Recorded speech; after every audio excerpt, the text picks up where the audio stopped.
अब एक बात मैं आपको बताऊं, गहलोत साहब ने ये कहा कि हमारे सचिन पायलट जी की दोनों टांगे कांग्रेस में है। ये पूरा का पूरा नहीं बोला, देखो कितना मन में मैल है।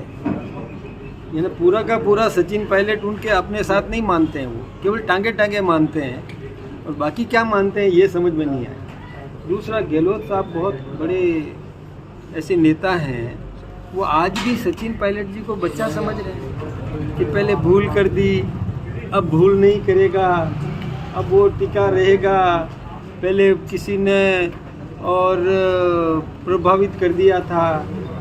इतना बच्चा थोड़ी है वो। हमारे जो प्रदेश के महामंत्री प्रभारी राधा मोहन दास जी ने जो कल कहा था ना, वो बहुरूप शब्द प्रयोग किया। बहुरूपिया तो सचिन पायलट के बहुरूप हैं।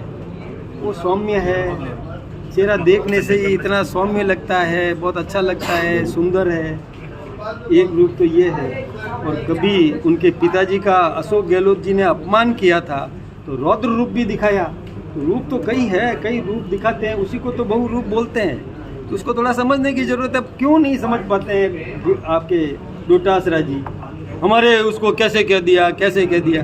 अरे कई इसलिए कहा कि उसने कई रूप दिखाए हैं। कभी रौद्र रूप भी दिखाया है, कभी प्यार से वो रूप भी दिखाया है, कभी साथ साथ दोस्ती का भी धर्म निभाया है, कभी कभी और टांग अड़ाने का भी धर्म निभाया है, दायित्व निभाया है। कभी पूंछ पर पैर रखोगे तो गुस्सा आएगा, तो वो भी रूप है उसके।